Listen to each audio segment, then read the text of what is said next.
everybody. Welcome to Pride News. My name is Marcus Levingood, and I have the pleasure of having my friend Brandon Ruckdashel here, all the way from New York City. He is a filmmaker and, like I said, a very good friend of mine. Thank you so much for joining us, Brandon. Hey, thanks for having me on, Marcus. Of course. So, this week was the very unanticipated vice presidential debate. I'm sure you were watching. How do you think the two fared against each other in light of what is going on in the election space right now? I think it was a very underrated event. I think that, like any of the debates or any of the conventions, it's very important that everyone tune in to see all sides of what's going on. I mean, granted, we're about to possibly elect someone to lead this country who is over the age of 65. And we all know that health problems can happen in a minute to anyone over the age of 65. And I think it is very important to watch the VP debate, which I did, to see who possibly could end up taking over that power in case something happened, or in case someone was incapacitated for a short period of time when we ended up with the VP. Absolutely. And, you know, a fair number of sources after the debate were coming out saying that Pence won slightly by a hair. Do you agree with that, and why do you think the sources said as such? I think Pence came across a bit more composed. He understood that the format that was going on was for the home viewer. It wasn't really for the people at Longwood University. And so, like I am doing right now, he's talking directly into the camera and he's speaking to the people who were at home. I think if Kane would have adopted a style more like that, it would have come across a little bit better. Instead of the whole time he was looking off to the side like this and he's not really connecting with the people who are going to be more undecided.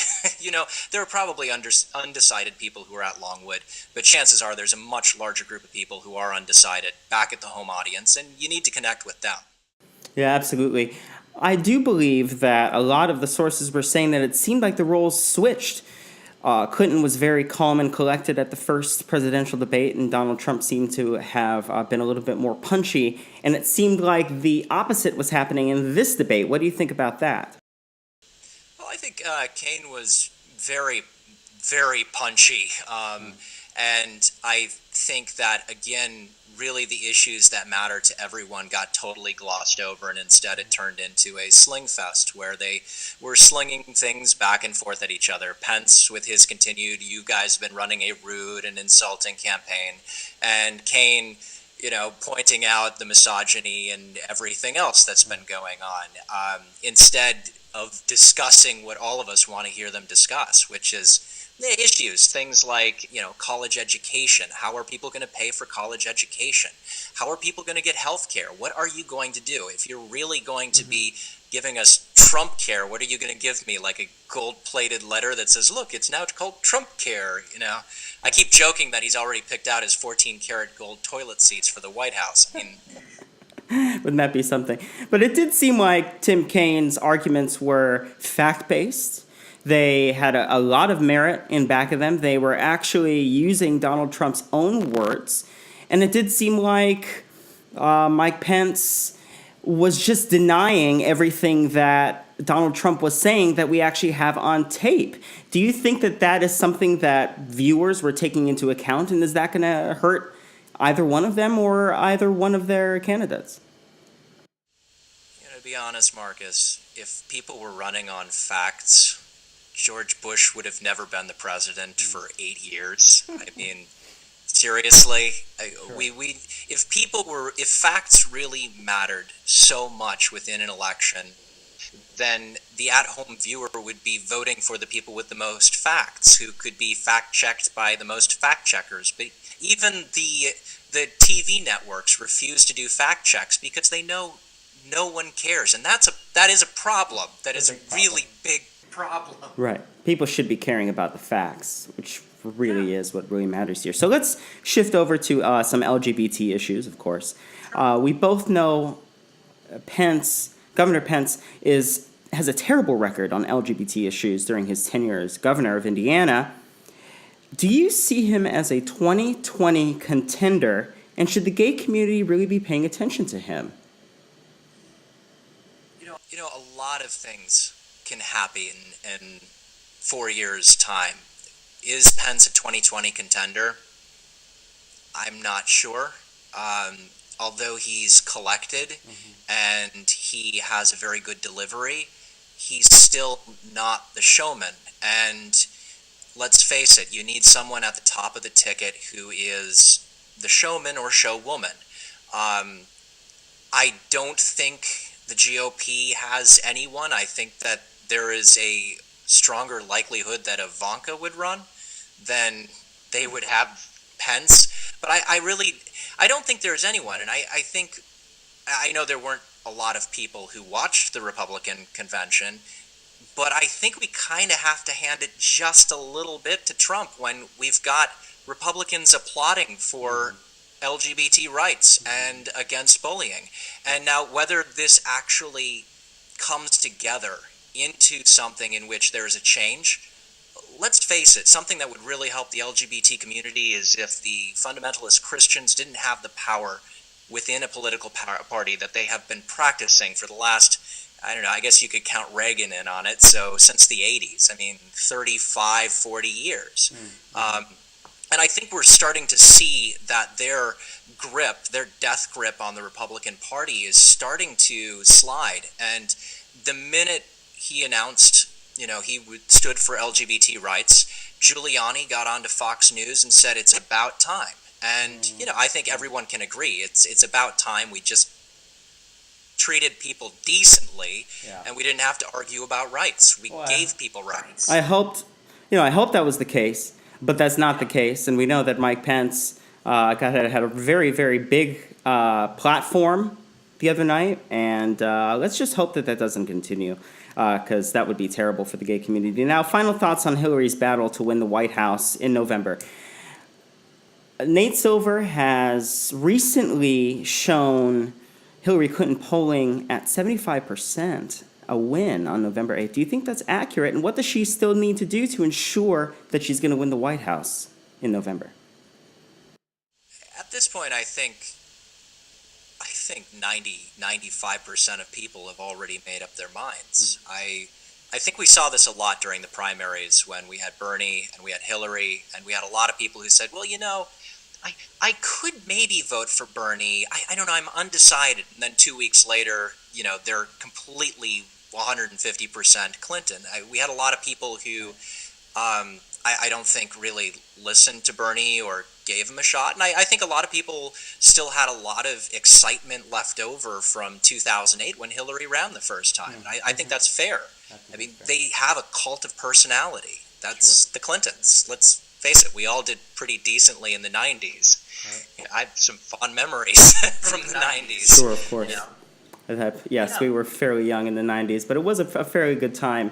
And it does seem like, especially with all these Republican establishments, the Republican Review at Harvard, some of these conservative newspapers in Arizona and in Texas across the country are endorsing Hillary Clinton, which is seriously unheard of. And in hundreds of years of their history, it seems like it may seem like we're splitting apart, further apart, but in all actuality, it seems like Hillary Clinton is bringing the two parties together in some way. I think we have to be very careful about anything that is said by conglomerate-based media.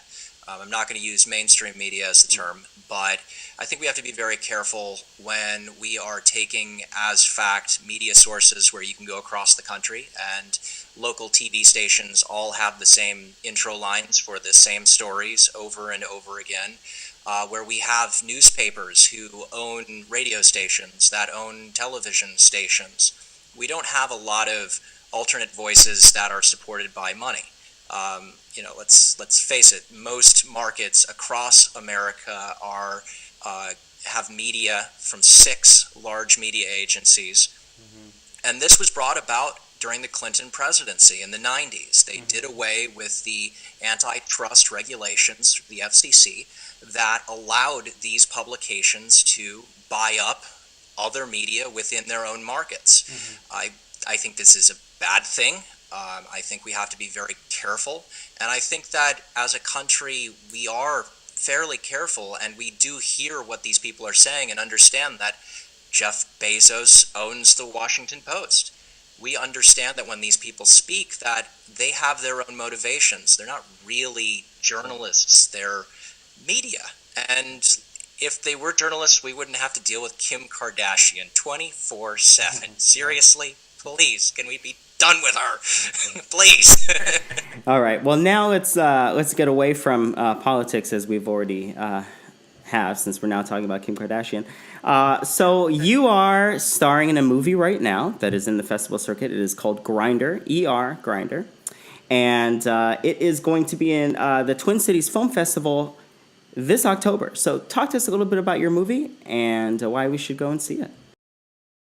Well, a couple of years ago, I was going over some of the stories from my past. It's a semi-biographical movie, which I wrote, directed, and produced, and due to the subject nature, had a lot of trouble finding actors for the lead role and ended up having to step into that role.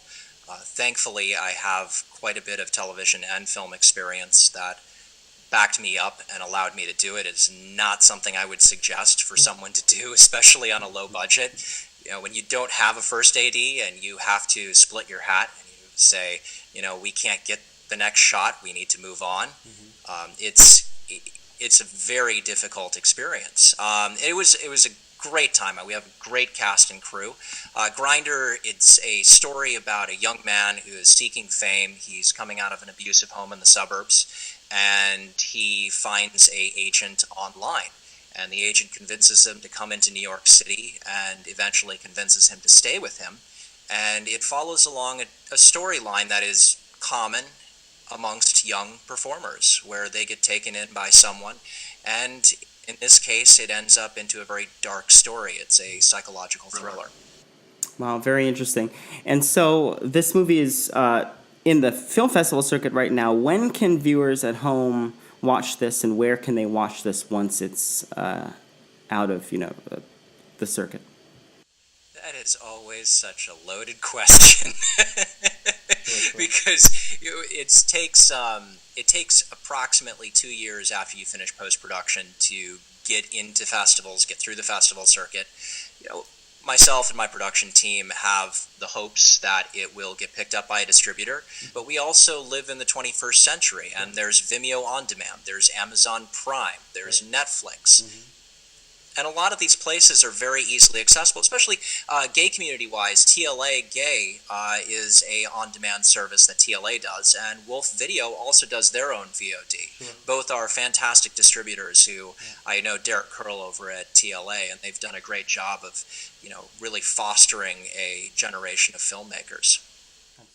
Well, congratulations to you on your movie. If you are in the Twin Cities area, please go and see it in October. And Brandon, we thank you so much for being on the show. I'm so thankful that you came on, and I hope to have you on again. Hey, thanks, Marcus. Thanks for having me on, and hope it's warmer out there than it is here.